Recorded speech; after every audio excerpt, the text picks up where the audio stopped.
we're starting something new where we want to do this once a month.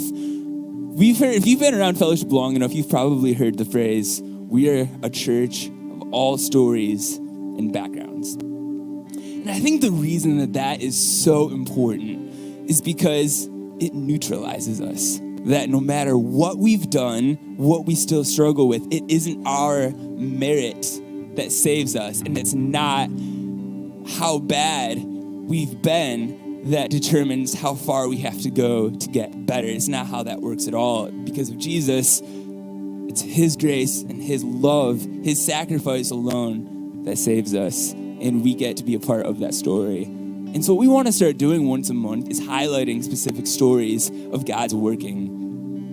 And so this month, we're going to start with me, because if you're not aware, the past couple of weeks have sort of been a whirlwind for myself and my family. And I wanted to share a little bit of that with you in case you didn't know, and just the testimony of what God has done in my life and my family's life. My dad, he went in for a routine heart check 2 weeks ago, and it was supposed to be a 45-minute procedure, but what instead happened is that he had a ton of clotting in the midst of it and had a heart attack on the table. And it took them a while for them to bring him back, but they were finally able to, but the whole thing lasted like 5.5 hours, and it caused him to be in the hospital for over a week, almost 2 weeks.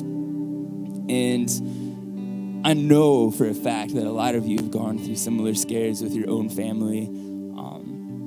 And so that was the one thing, on the one hand, it forced me to think about mortality a bit more, the fact that we don't have an unlimited amount of days on this earth, but that the time we get with one another is limited, and so to take captive every moment.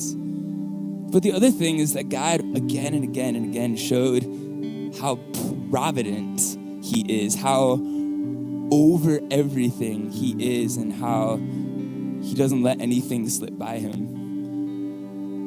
From where he was getting the test, where they were able to have this exact right doctors that needed to do the pretty complicated cardiac work, to the fact that we had a family connection who was able to work with him, day in and day out. Just like many, many examples that offline I could even share with you.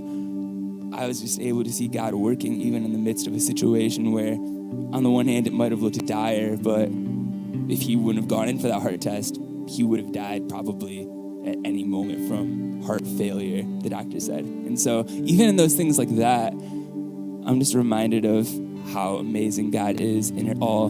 And honestly, the community around me that I got dozens and dozens of texts every day from people here, other people I know, saying they're praying for me. It was even a testament to some of my non-Christian friends who said, I don't pray, but I'm going to pray for you. Those testimonies like that, they meant so much to me, and it made me realize that I need to be even more open with myself in making sure I'm checking in with people and praying for people. And actually, when I say I'll pray for you, actually praying, because we all say that and then forget, but to actually do it, because power is prayerful.